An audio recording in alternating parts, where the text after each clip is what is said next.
for you. Coming up on Roland Martin Unfiltered on Thursday, November 29th, 2018. Breaking news. Commentator Marc Lamont Hill fired at CNN because of his support for Palestinians.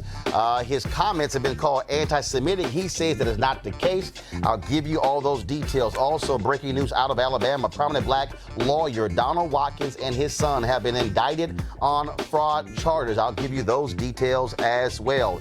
Major pressure applied to U.S. senators that is going to keep Thomas Farr from a lifetime appointment on the federal bench. Senator Tim Scott is a no vote for the vote suppressor in chief. Also, gerrymandering is a huge issue all across the country. In Virginia, there's a plan to tackle it. We'll tell you about that as well. Plus, leadership conference on civil and human rights coming to the support of Color of Change, blasting Facebook for how they treated Color of Change, plus the treatment of African-American users and staff. Bonita Gupta, the president and CEO of the Leadership Conference, will be joining us right here on Roland Martin Unfiltered. In California, sheriff's deputies, they shoot and kill an unarmed black man with mental issues. Well, guess what? They lied about it. Now, his family has gotten a huge settlement. We'll talk with the mother and the lawyer right here on the show. Folks, it's a packed show. We're ready to go. Black, unapologetic, and unfiltered. Let's go. He's got it. Whatever the miss, he's on it. Whatever it is, he's got the scoop, the fact, the find. And when it breaks, he's right on time and it's rolling. Best believe he's knowing. Putting it down from sports to news to politics. With entertainment just for kicks, he's rolling. It's on go, y'all. It's Roland Martin, yeah. Rolling with Roland now.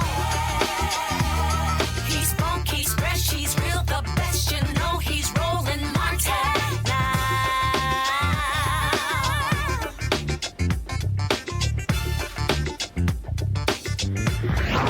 Martin. All right, folks, Dr. Marc Lamont Hill, of course, longtime commentator at CNN. He is out, fired today as a result of a speech that he gave at the United Nations in support of the Palestinian people. Mediaite is reporting that CNN, this is the quote from them, Marc Lamont Hill is no longer under contract with CNN. According to their story, Hill, and Henry, go to my iPad, please. Hill urged countries to boycott Israel in a speech on Wednesday, calling for a free Palestine from the river to the sea. It is that comment that a Jewish organization seized on. They say that is a phrase that has been used by Hamas as well as other anti-Israel terror groups, the phrase from the river to the sea. It implies, according to this story, the phrase implies the replacement of Israel by a Palestine stretching from the Jordan River to the Mediterranean Sea. Marc Lamont Hill disputes the characterization of his comments. This is what they have here, down here. He says, quote, I support Palestinian freedom. I support Palestinian self-determination. I am deeply critical of Israeli policy and practice. I do not support anti-Semitism, killing Jewish people, or any of the other things attributed to my speech. I have spent my life fighting these things. He also then tweeted, my reference to river to the sea was not a call to destroy anything or anyone. It was a call for justice, both in Israel and in the West Bank, Gaza.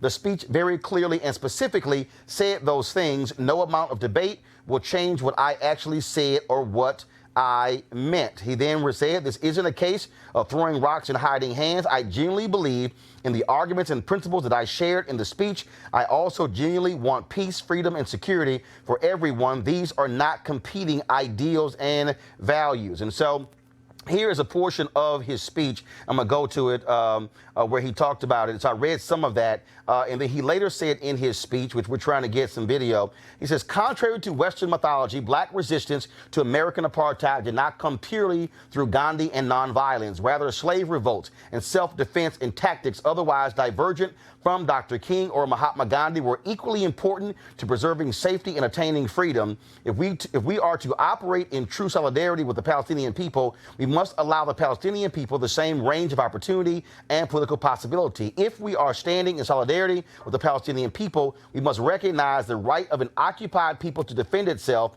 We must prioritize peace, but we must not romanticize or fetishize it. We must advocate and promote nonviolence at every opportunity, but we cannot endorse a narrow politics of respectability that shames Palestinians for resisting, for refusing to do nothing in the face of state violence and ethnic cleansing. And again, as I said, he is, of course, longtime professor at several universities, author as well, has been a longtime supporter of the Palestinian people. Again, as a result of that speech to the UN on yesterday, CNN has chosen to fire Marc Lamont Hill. I did send him a text message to see if he will come on the show to give us his thoughts about being fired from CNN and his speech. Had not heard back from him, though. Right now, I want to go to my panel. Michael Brown, former chair of the DNC Finance Committee, and Julian Malveaux, of course, economist, president emerita of Bennett College. Also, Malik Abdul with the Conservative Federation. What's up, folks? Hey, how you doing? So let's talk about this, because here's the deal. Here's the deal. There have been a number of people over the last several years, even entertainers, who have been calling for folks to boycott performing in Israel as a result of what's happening with the Palestinian people. Many have criticized them for canceling concerts. We saw Ron DeSantis in the gubernatorial election rip into the Dream Defenders because they have the same position as Marc Lamont Hill on this. And so, your thoughts on this idea that because he said, and I'm going to go back to the quote here, from the sea to from the comment, I got it, guys, from the river to the sea. Mm-hmm. So you mean to tell me, so what, those 6 words? You know, Roland, the thing about it is anytime anyone is even slightly critical of Israel, we're then accused of being anti-Semitic. I say we because if you are a human rights activist, then what's happening to the Palestinian people is simply wrong.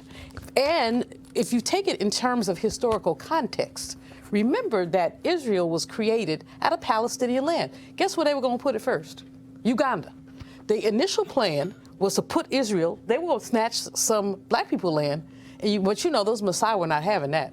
And so, but that was the initial plan, was to create a Jewish homeland on the African continent. Now, this was way back in 1948. I ain't that old, but I did study it. But in any case, it's just interesting contextually that Israel has come. They have encroached land from the initial space.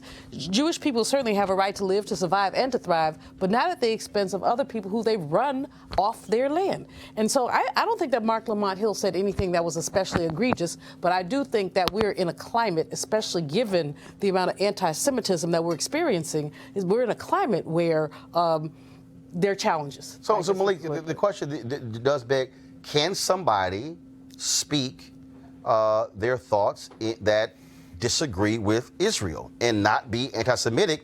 Can you disagree with what the Israelis do? Hey, well, you know, I'm the Republican on the panel, so as far as... What does that mean? The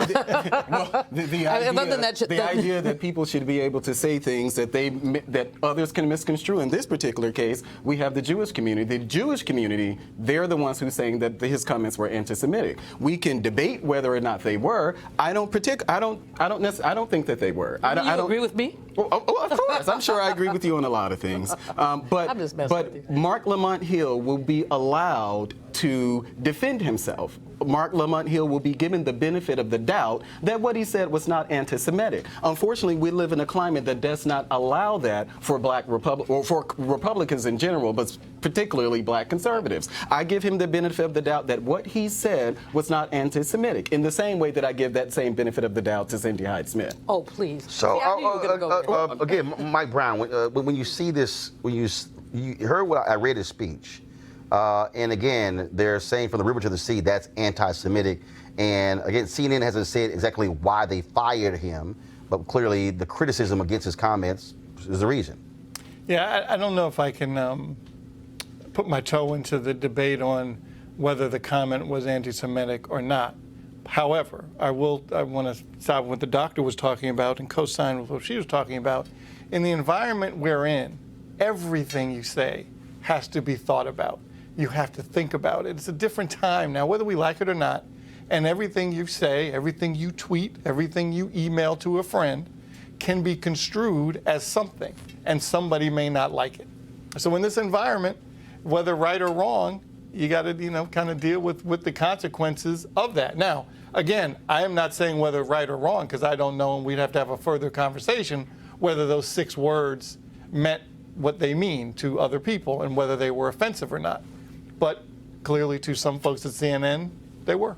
So the pro-Israeli faction, anything you say that's pro-Palestinian is considered anti-Semitic. And that's problematic to me. I mean, Palestinian people are human beings also. I mean, people have lost their homes, their livelihoods, everything. And because, of course, no one likes anti-Semitism, everyone recoils from the Holocaust, but that doesn't mean that Palestinian people do not have rights. And on the other hand, you and I are going to have a conversation later about the little Klan woman in Mississippi. So again, hopefully Mark will hit back to me. We'd love to have him on the show to talk more about this, and so we'll have that for you. Some other breaking news, again, out of Alabama, Donald Watkins, prominent attorney in Alabama, and his son have been indicted on federal charges. This is from AL.com. Here we go to my iPad. Donald Watkins, who's 70 years old, Donald Watkins Sr., now lives in Atlanta, of course, and his son, Donald Watkins Jr., 46 years old, indicted on a 10-count indictment. They face dealing with wire fraud, 2 counts of bank fraud, 1 count of conspiracy to commit wire fraud and bank fraud. Federal authorities is all tied to their biofuel company. Federal authorities say between 2007 and 2014, they induced investors to pay millions of dollars into a bank account controlled by Watkins Sr., telling the investors that their money would be used for specific purposes related to the international growth of 2 companies associated with the defendants. Instead, the money was used for other purposes, including the payment of personal tax obligations, personal loan payments, alimony, and clothing, according to the indictment. And folks who don't know, again, Donald Watkins, a major attorney, represented Mayor Arrington in his case, Richard Scrushy in his case, of course, the Health South CEO, and of course, a major supporter of HBCUs. In fact, his father was a longtime president of one of the HBCUs in Alabama, and his brother, the late Levi Watkins, was a historic heart surgeon at Johns Hopkins University. And so Donald Watkins comes from an extremely prominent family, and at one time he was considered to be potentially the first African American to ever who was going to own an NFL team. And so he was actually talked about as a potential billionaire would own one of these sports teams. That, of course, did not happen. And so we'll, of course, wait to hear more about that in terms of Donald Watkins and his son. But again, both of them indicted on federal fraud charges. Folks, let's talk about the story we've been dealing with for the last several days or even weeks. Thomas Farr, North Carolina voter suppression consultant. Folks, he also was a lawyer for Jesse Helms' campaign. They were the ones who sent postcards targeting African-American voters and suggested they were not eligible to vote. Well, here's the piece. He was supposed to be confirmed today, or there was supposed to be a vote today on his appointment, but the vote has been postponed until next week. Now, yesterday, there was a vote to end cloture, which pretty much said we're going to end debate. And, of course, it was 50-50. Vice President Mike Pence broke the tie. Jeff Flake of Arizona, first of all, he initially said that he would not vote for any judicial candidate until they took up a bill that protected Robert Mueller. But then today, he said he has been problematic in terms of his concern about Thomas Farr. Now, keep in mind, he sits on the Senate Judiciary Committee. Jeff Flake voted Thomas Farr's name out of committee. So I don't quite understand, if you were bothered by Thomas Farr, why in the hell did you vote for him in committee? Well, now he's saying he's an absolute no. And the one person who we said yesterday on the show could absolutely sink his nomination is South Carolina Senator Tim Scott, the only African-American Republican in the United States Senate. Well, after lots of pressure, phone calls and emails and social media, Scott says he is a no, which means that with those 2 votes, the votes are not there for Thomas Farr to get a seat on the bench. Now, I want to bring in our guest, Vanita Gupta, of course, President and CEO, Leadership Conference for Civil and Human Rights. Vanita, y'all have been very much against Thomas Farr, pushing people on the Hill not to vote for him. Certainly has to be good news to hear not only Senator Jeff Flake, but also Senator Tim Scott saying absolutely no. Oh, my God. I am celebrating right now, and I will say the Leadership Conference Coalition of over 210 national civil and human rights organizations worked really hard over the last year. It's been a year-long campaign to defeat his nomination. And his history as a systematic vote suppressor in every sense of the word in North Carolina has been known. And so what was ultimately kind of, I think, really revealing is it was only in the last couple of days that we saw Senator Flake and Senator Tim Scott and folks actually really hone in on his record. We have been working this for a long time. The NAACP of North Carolina has been hard at work. The NAACP Legal Defense Fund, Lawyers Committee, the Leadership Conference. But it's a big day. And here's another thing. People have been feeling pretty dismal about the ability to stop some of Trump's most extreme nominees to lifetime appointments on the federal bench. And we all know the important role that federal courts play in enforcing and ensuring our civil rights. This was an example of what can happen when progressives and civil rights advocates mobilize and refuse to let go and reveal the truth at every turn about some of these nominees. Thomas Farr needed to be defeated, and today he was, and it's a big day. And not only that, look, this is a guy, first of all, this is a seat that has been held open the longest in the country. Like 12 Two years. black women were appointed by President Barack Obama. It was the two senators from North Carolina, both Republican, who would not even allow those two women to even get a hearing. And then, of course, Trump wins. Okay, guess what? Time to appoint somebody to the seat. This guy has had ties to white supremacists, and even some critics say he wasn't even truthful in his nomination hearing. But again, what amazes me is to see a Senator Jeff Flake say this now when, if you had done what you're supposed to do in the committee, it doesn't even go to the floor. Look, you're right. You're absolutely right. We saw this, though, with Ryan Bounds, the nominee to the Ninth Circuit, where he made it past committee, and then it was Tim Scott who kind of defeated him. It was the prior time. You're right. Senator Flake, saw religion and found it and probably read through the papers. Whatever the reason is, we'll take it. It has been, for too long, Republicans have not been putting country before party. They've been rubber stamping these nominees, some of whom really had either were incompetent to serve or had some of the most extremist views. And those folks are going to be affecting how justice gets rolled out for our children. And so today, the defeat of Thomas Farr, who has known ties to the white supremacists, who did mislead Congress about his own very kind of direct role with the Jesse Helms campaign in 1984 and 1990 in suppressing the black vote in North Carolina.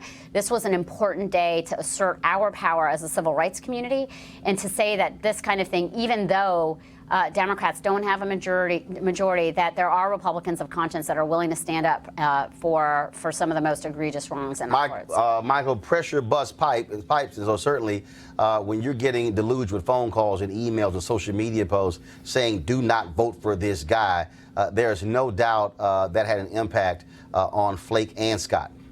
Well, first, congratulations. Oh, thank you. Lots of folks involved. No, absolutely. And I think, Senator Scott, and whatever, I certainly don't know him and don't understand his or know his politics, but sometimes you need to stand up for what's right. And I was disappointed the other day when he didn't stand up for what's right, but clearly, after the pressure, he decided to stand up for what's right. So good, and I hope he does more of that. Why not? I mean, they still are going to want him in their press shots. They're still going to want him in the photoshops and on the Hill. So he's still going to be able to have his relevance within the party. So stand up. Why not? Malik?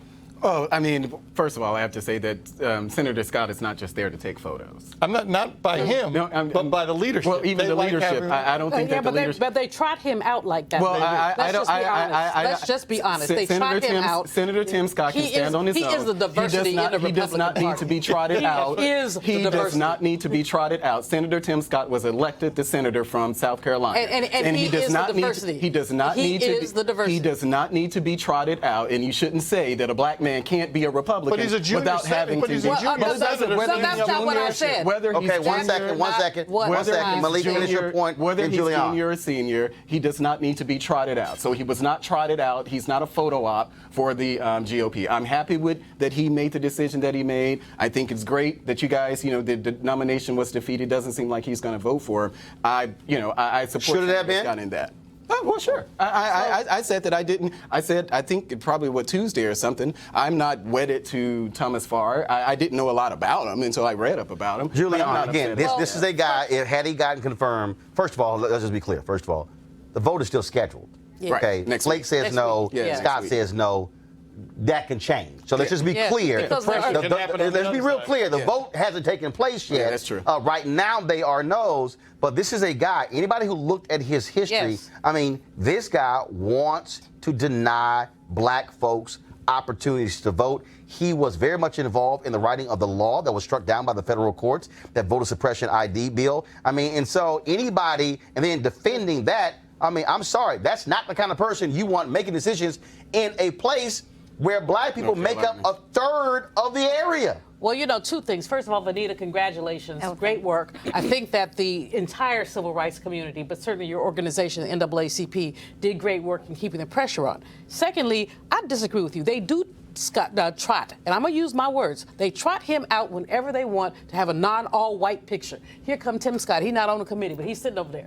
Because we don't, because y'all know what your problem is. But number three, and most importantly, Roland, most importantly, as Reverend Barber has said, you've been with him in Mississippi. We've all been with him.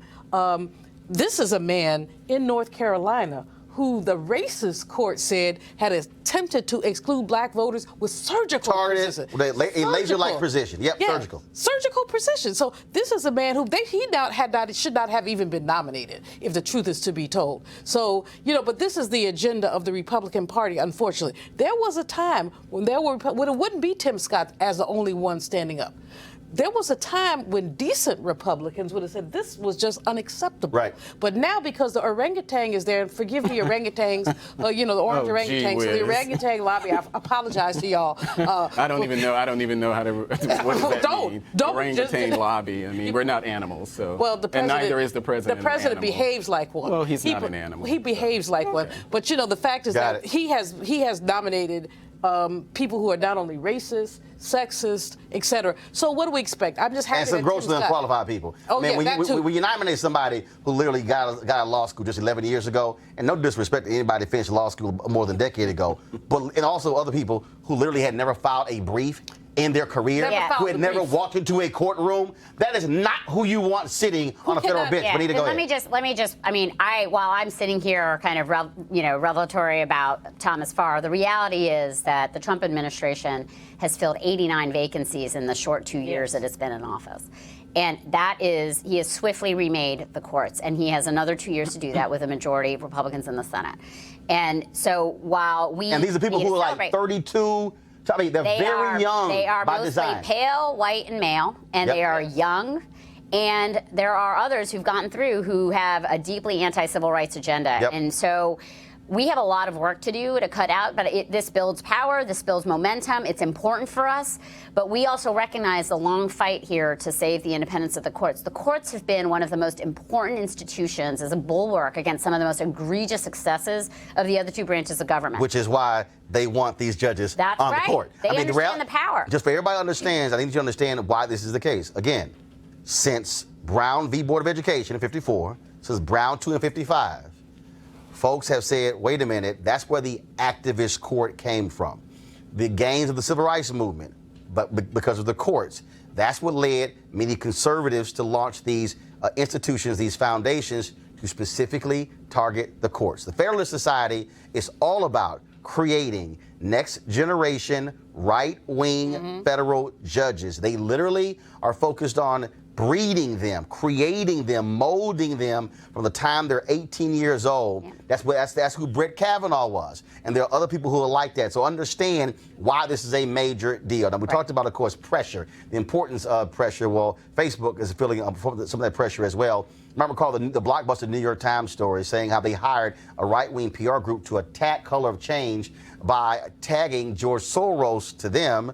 Others called that anti-Semitic as well. Well, Leadership Conference of Civil Rights of Vanita's organization, they have joined forces with them, calling for immediate steps from Facebook to rebuild faith among its black employees as well as their users. They wrote a scathing letter to Facebook CEO and founder Mark Zuckerberg and the COO Sheryl Sandberg. Here's an excerpt. You have put your enormous corporate thumb on the scale in attempting to make civil rights a partisan issue, when in fact civil rights is and should be nonpartisan. Supporting civil rights means respecting the fundamental dignity and equality of everyone.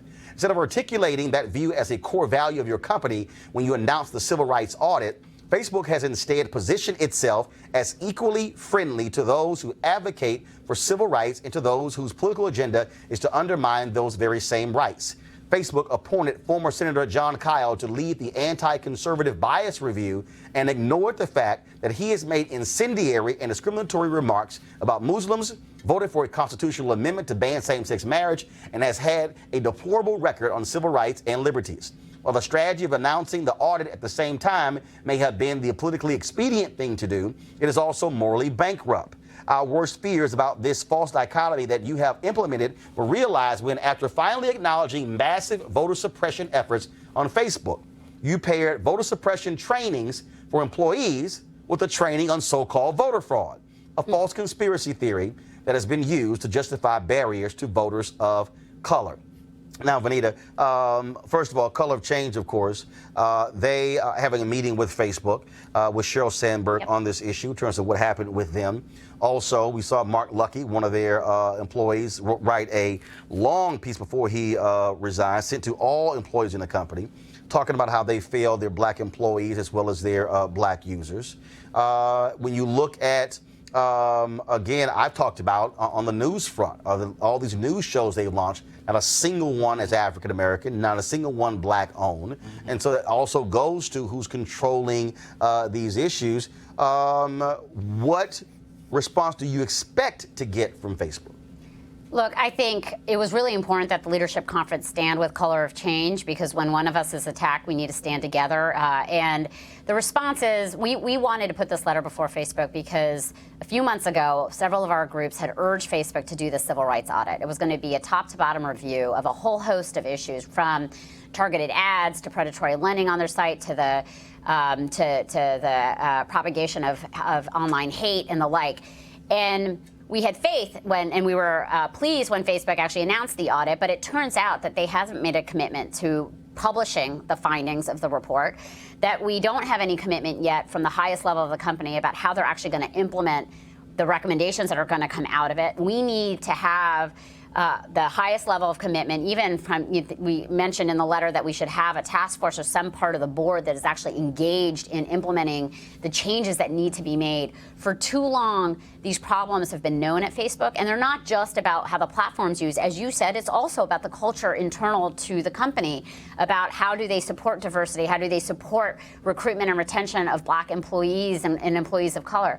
This is a really important moment for Facebook, and it was important in light of the New York Times article that came out a couple weeks ago that we leverage this moment to make sure that this audit actually has teeth and is going to serve the broad community that is saying Facebook has to be able to have equitable practices and policies. I just was frankly sick and tired of having Facebook, every time they made an announcement that was kind of a pro-civil rights announcement, they would couple it with something about conservative views. There is civil rights, as I said, is nonpartisan, and they need to stop doing that. And so the hope is that Rashad Robinson is meeting with Facebook today, that there will be continued engagement, and that we'll get our demands met, and we'll have a really rigorous and meaningful civil rights audit that will produce change. And for folks to understand, I mean, again, we then heard about how Russian bots, how they were using the issue of voter suppression, how they were even had this fake Black Lives Matter account that had 100,000 plus folks on it.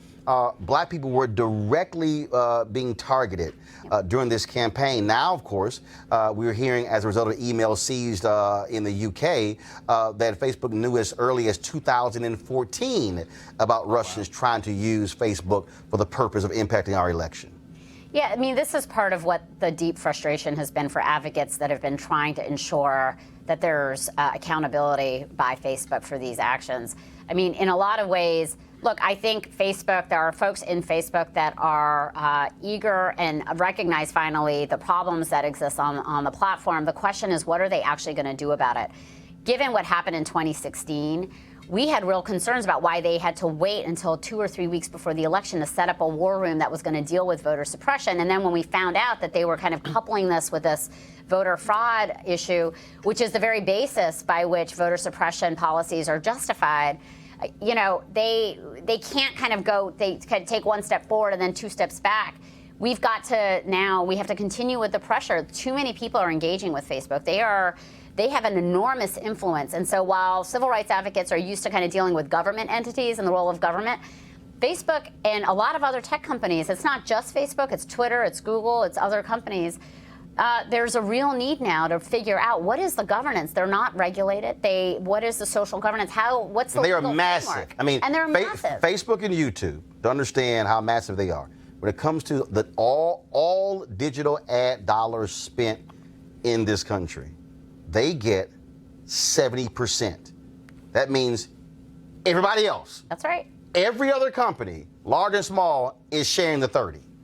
They get 70%. Yeah. Wow. That's massive. I mean, they have a huge footprint in people's lives, and so that's why this stuff really matters. Julian? You know, the thing, I think the key point is whether or not this audit, the civil rights audit, will be made public. Yeah. I mean, it's not just that they're doing an audit, but that it's made public, because I don't know anybody who isn't on Facebook, to be honest with you. Right. And, you know. Well, no, remember, we got to go beyond. It's not just Facebook. They bought Instagram. They bought WhatsApp. So is that just Facebook? So it's all, I mean, you got to look at what they also own. Oh, so you can say, oh, the hell, Facebook on Instagram. No. Same thing. You're on Facebook because they own Facebook. So the first thing is that the audit must be made public. The second thing is that they have attracted federal attention through these congressional hearings that they've had, and they have woefully failed to answer the questions that have been raised from a bipartisan basis. I mean, everyone is asking questions about how they're regulated. So, I think partnering with the Color of Change is absolutely the right thing to do. But the second important thing is that we all, as activists, follow this. I mean, Malik, you know it's something when you piss off the left and the right. I mean, Especially right now. I mean, you're doing a major damn job when you pissing off everybody. Tell me about it.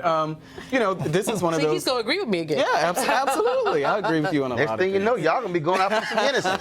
Nah, we got to draw the line somewhere. If he buying, you gonna take a drink. Go ahead. Go ahead, Malik. Yeah, I thought so. Yeah, I thought so. Go ahead, Malik. But no, I think this is one of those opportunities, you know, in a perfect world where conservatives can actually work with, you know, Republicans work with Democrats. Forget conservative and anything. Where Republicans can work with Democrats to address issues like this. Because we are, you know, there are issues about voter suppression and a lot of things that we talk about, but we can come together on issues like this. The problem is that we're in such tribes that we don't want to work together. We don't want to work across the aisle because we view the person on the other side as an enemy. Final comment on this, Michael.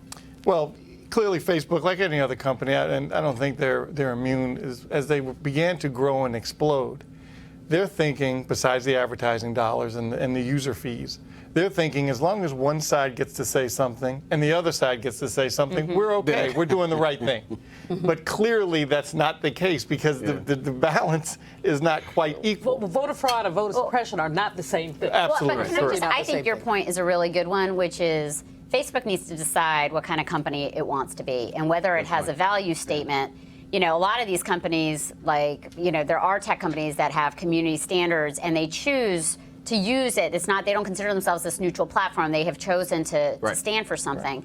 And I think Facebook puts itself out as a neutral platform. Correct. But the problem is other folks are exploiting it, and they do have a responsibility. They are private actors. They are not government actors. And the need to actually figure out what is happening on their space, and the need really for a more rigorous legal framework, because a lot of our landmark civil rights laws the courts haven't decided that they apply to these digital platforms. Yeah. So we're in a little bit of this limbo land, and that's why I think there's kind of a lot of attention on these companies right now. All right, Bonita, we certainly appreciate it. Thanks a lot. Thank you. All right, going to a break right now, folks. When we come back, we're going to talk about gerrymandering and what folks in Virginia are trying to do after we saw when Michigan passed the ballot initiative. Virginia says, you know what, time for us to do the exact same thing. We'll be back in a moment on Roland Martin Unfiltered.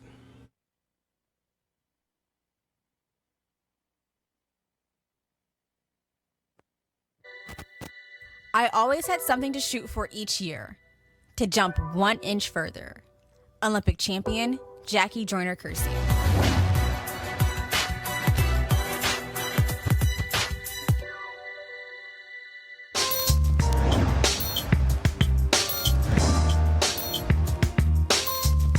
Back out. Back out. I got it. Get out. Get out. All right, y'all.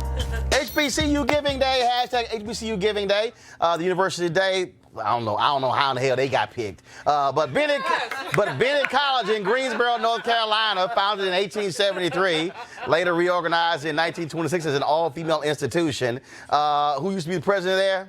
Yeah. Queen Hennessy, Dr. Julianne Malveaux. Yeah, trust me, if Malik Bynum, you're going to go take that drink. Don't worry about it. And of course, again, also first African-American district attorney in the state of North Carolina, Belinda J. Foster, and the first African-American mayor of Greensboro, North Carolina, Yvonne Johnson. Folks, if you want to donate to Bennett, go to bennett.edu.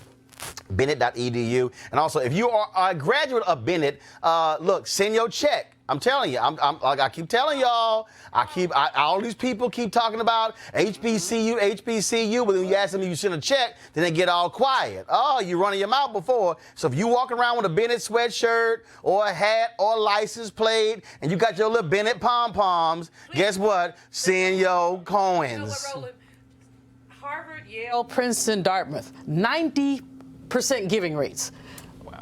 Under Dr. Cole's leadership, she got it up to 30. I got it up to 35 at Bennett, but 35. Claflin is #1 in the country, #1 HBCU.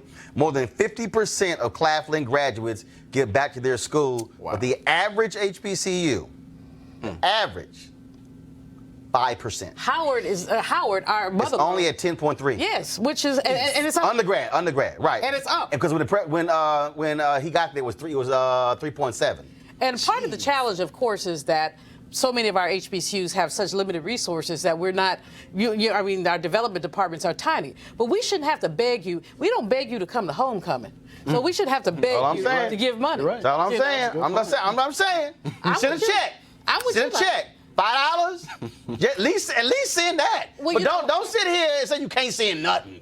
Because when we go to foundations and corporations, the first thing they say is, what's your alumni giving rate? There you go. And so for the bells out there, it takes a bell to do it well, but you got to write it. All right, then. So again, Bennett.edu. All right, folks, gerrymandering is a huge, huge issue. The Supreme Court punted on this decision when they kicked a case back to the lower courts.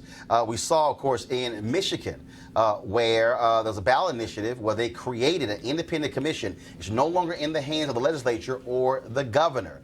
In North Carolina, guess what they're trying to do? Well, they got gerrymandering there. And you want to understand the impact of gerrymandering? Here's the piece. Republicans received about 50% of the votes cast in the midterms, but they won 10 out of 13 seats. Yeah, that's exactly what they did. Also, in Virginia, you have an effort there when it comes to deal with the issue of gerrymandering. And they made an announcement of that today. Joining us right now is Brian Cannon, Executive Director of One Virginia 2021.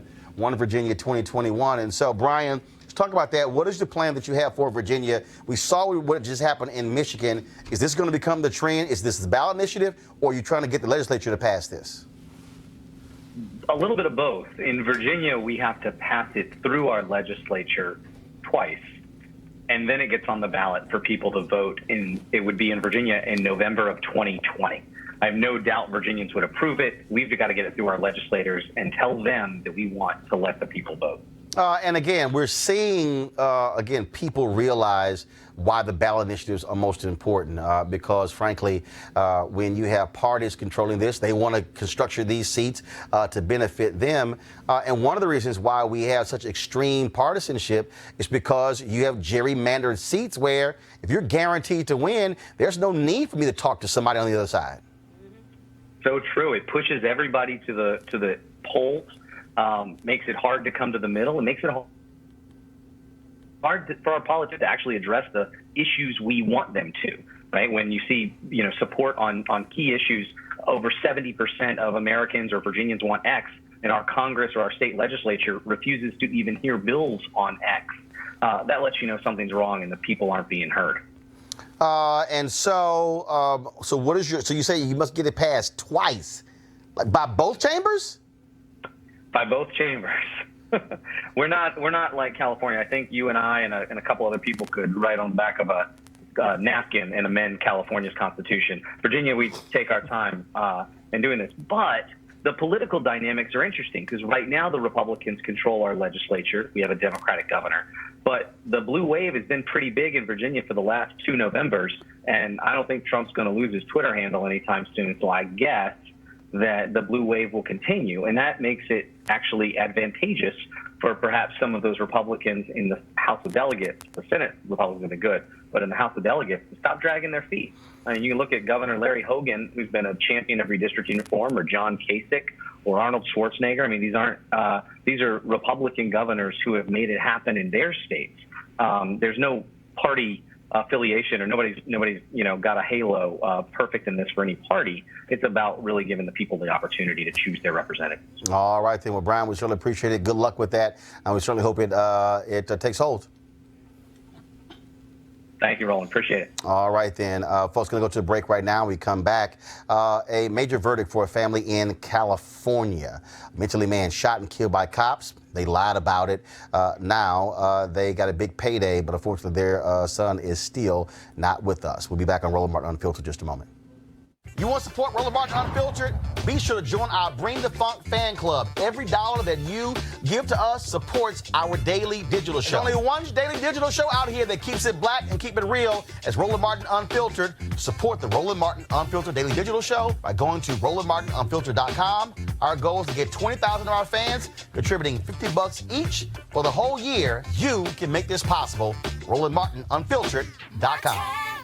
All right, folks, we've heard this story before. A black man with mental health issues shot and killed by police. A video then surfaces that contradicts the officer's reports. Then the family sues. What's a bit unusual about this case is that the officer who killed 25-year-old Anthony Smith was also African-American. What's not unusual is that the cops lied. Well, yesterday, a jury in California awarded the family $2.5 million. Joining us now from Riverside, California, is Anthony's mom, Sybil Davis, and her attorney, John Harris. Sybil, first and foremost, we're so sorry for the loss of your son, but surely it has to just drive you crazy. And not just because the cop is black, but the fact that you have cops who committed this act and then lied about it and somehow believe they would just get away with it. Yeah. It's unbelievable.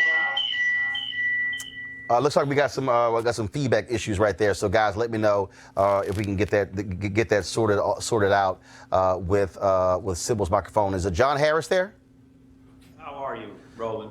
John. So same thing. So John, do me a favor. It looks like we're getting feedback. If you could, so I'm not quite sure why. Okay, so you need him to mute his phone, folks? Okay, so Mike, do this favor. John, if you could actually mute the microphone on your phone, then that way we won't be getting the feedback. We'll get that. All right, John, can you hear me now? Yeah, I can hear you. Okay, that's much better there. And folks, folks in control room, let me know when Sybil, when her connection is also straight. So John, again, you have these cops who commit these acts, lie about it, and then for many of them, they keep going on as if and no one holds them accountable. Well, what happened in this case was remarkable. The deputies involved in the shooting were interviewed by the homicide detectives within hours of the shooting. They didn't realize there was a video of the shooting. So they had put together their story to make it look like the force they used was reasonable by lying about what Anthony was doing right before he was shot, which turned out to be not the case. For one, they said that Anthony had lunged at him. He had not. He was just standing there. Okay, they secondly said he never went down. He was just approaching him, which was not the case. So, and then they said that they had to do it in fear of their lives, which was absolutely untrue. So we uncovered during discovery a video of the shooting that was taken by a lady that happened to be sitting at the intersection. Thank God for her. Had she not done that, we wouldn't be sitting here today. This case would have never gone to trial because their lies would have prevailed. And Sybil, that's really, I think, what is most unfortunate, that if it wasn't for the video of bystanders, we wouldn't be knowing the truth in so many of these cases. Right. It's very unfortunate. Same thing. Just hold on 1 second. I think they're going to mute your phone as well, so we're not getting the feedback. We're done. Okay. Let me know when we're straight. We're almost there. Okay, is that better? There we go. Go ahead. Actually, I think I'm still having some problems. But Sybil, go ahead. I'm just very pleased that the jury was able to see.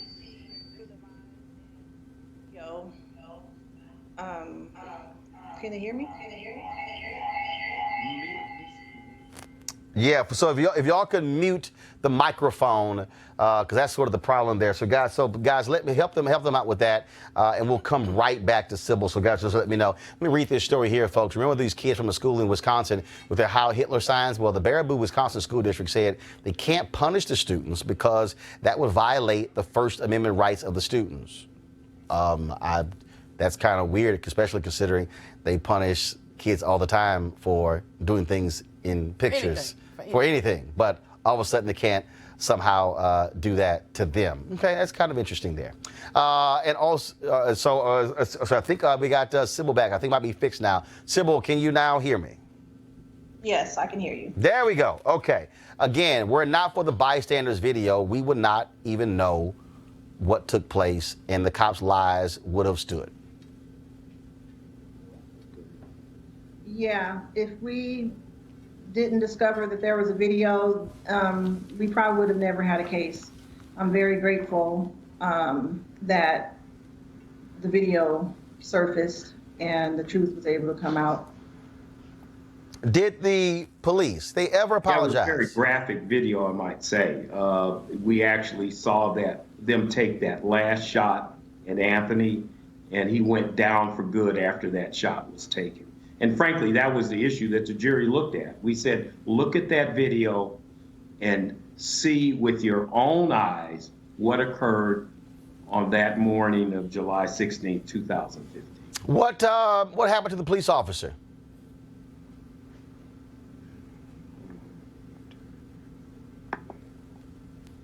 What happened to the police officer? Is he still on the force?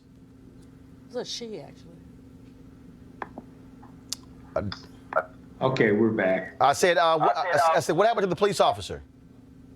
Well, nothing happened criminally. They did an investigation. They exonerated her, surprisingly. So we sued civilly because that was the only remedy we had left. But nothing, actually, she got promoted after the shooting. She got promoted? Yes, she went from corporal to sergeant. Wow. So she lied and gets a promotion. She lied and got a promotion. Wow. Yes. And now taxpayers have to pay $2.5 million because she lied, and they must pay for her salary increase. Well, I don't know if it went to her salary, but she certainly got a promotion. Absolutely. Well, it is certainly, we certainly appreciate that the jury saw fit to award Sybil, you and the family this award. Does not bring back your son at all, and hopefully this will lead to changes in that police department and others as well. Well, we certainly hope so, and that was one of the messages we gave to the jury. And by the way, we had a great, diverse jury. They deliberated for 3 days, so they took this matter very seriously and came back with an appropriate and just award. All right, then. Thanks a lot. I appreciate both of you for joining us.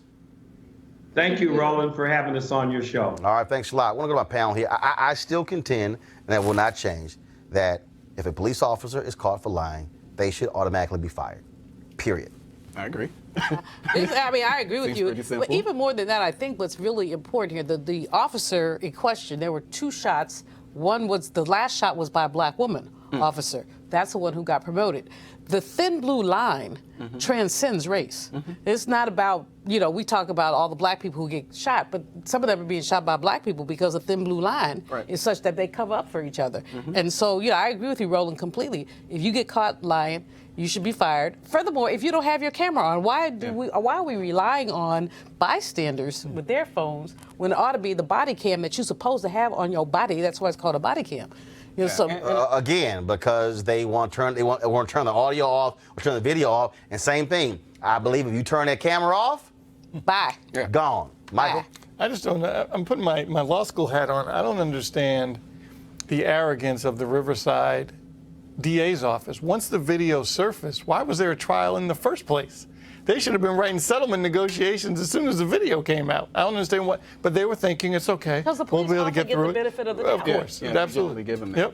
Yep. Yeah, and you know, this is another one of those cases where, you know, of course there are levels to things, and in this particular case, when we're talking about life or death, and you know, if a police officer lies about something, and especially in commission of that type of injury, I think they should just go ahead. The other piece of it is this: what's the correlation between these shootings and mental illness? I mean, many of the police officers have not been trained to deal with the mentally ill. Right. So this guy was, by description, I mean, he had got into it with some people at his house at 3 a.m. Someone called the police, and then at 6 a.m. they found him.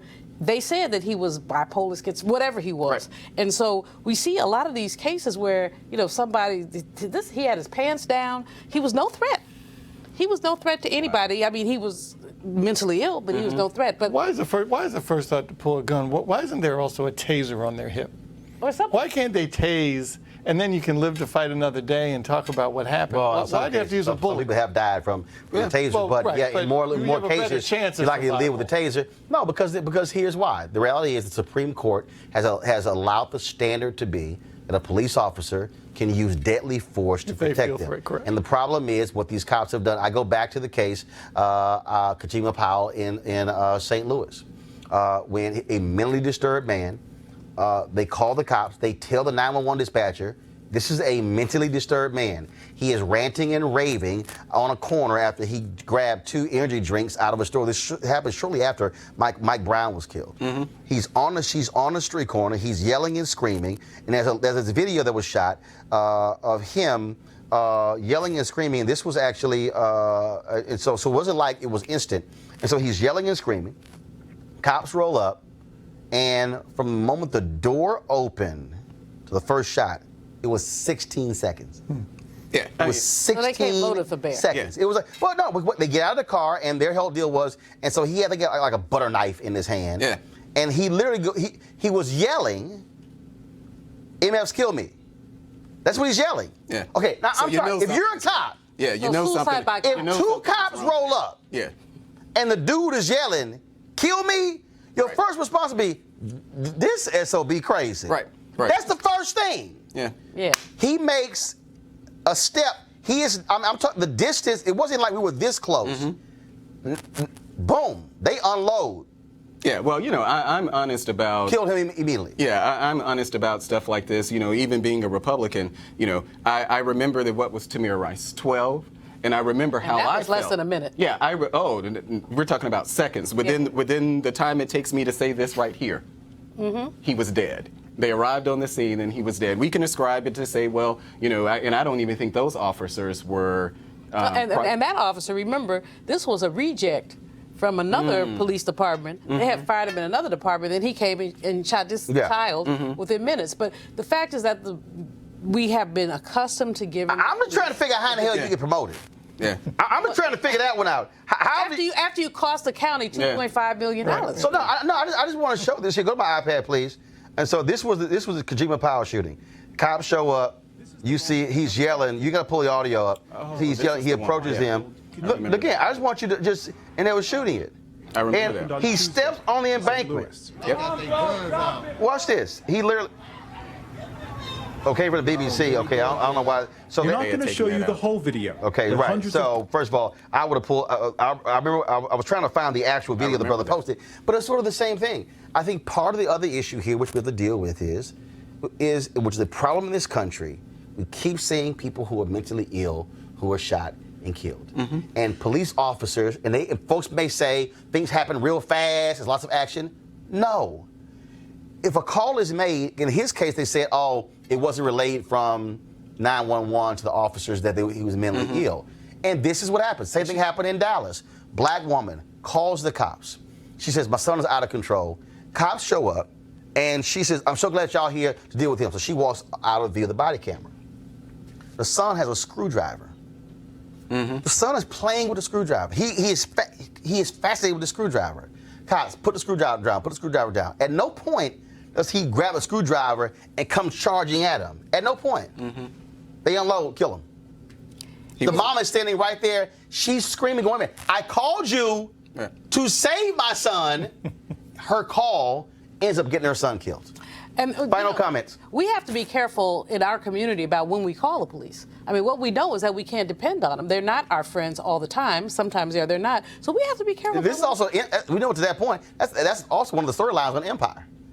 That's a storyline where Vivica Fox is Taraji Henson's sister. Her son is mentally ill. He is beating the hell out of her, about to kill her. Taraji Henson Cookie calls the cops. Sister goes crazy. What's wrong with you? You could have got my son killed. Right. Well, because you know that, and because so many, I mean, the pieces of this for African American women often are that when women are victims, there's a dichotomy. Do you call the police and protect yourself, and also put a black man at risk? There you go. Absolutely. All right, folks. Real quick, Vandals have defaced a Black Panther mural on Crenshaw Boulevard in South LA with swastikas. Of course, here's the mural right here, and trust me, they catch them fools. You know what's going to end up happening to them. But hopefully that happens as well. All right, folks, we are done for today. Several things. Tomorrow, Rashad Robinson, Color of Change, he is going to be joining us on the show to talk about their meeting with Facebook. Also, Bowie State, I'll be talking with their president on the show tomorrow as well. Plus, an expert, HIV and AIDS with women from Morgan State is going to be on the show. And she's talking about the reason why a lot of young folks don't want to get tested, because what her research has shown is they're saying, I got more things that I'm concerned about than that. And it really deals with, again, the thought process of so many folks. And also, Constance White, of course, the former editor of Essence Magazines, has this amazing book on Black folks in style. We're going to have that on the show tomorrow as well. So we're going to have a fantastic show for all of you tomorrow. Want you guys to check it out. Want to thank Michael. Want to thank Julian. Want to thank Malik. Malik, trust me, go on by the Hennessy. Julian be right there. It's all good. And then y'all can, the left and the right. You know that's our drink. The left and the right can come together over Hennessy. You know that's something when Hennessy can bring together a black Republican and a black liberal. And so Hennessy, if y'all ever do that commercial, y'all better cut me a check. Trust me, that's right. Yeah, right. The bumbo sauce on the side. Can y'all imagine that commercial? How to end the political divide. Hennessy. Black left and black right get together over Hennessy. Yeah, I see that commercial right there. All right, y'all. Don't forget to support Roland Martin Unfiltered by going to RolandMartinUnfiltered.com. Join our fan club. We certainly want you to support this show. He being real black, taking selfies while the show's still going on. I mean, that's really black happening right here. Get a shot. Thank you. Damn, Henry, you're too slow, dog. You're too slow. All right, y'all. Go to RolandMartinUnfiltered.com to support the show. I'll see you guys tomorrow. Holla!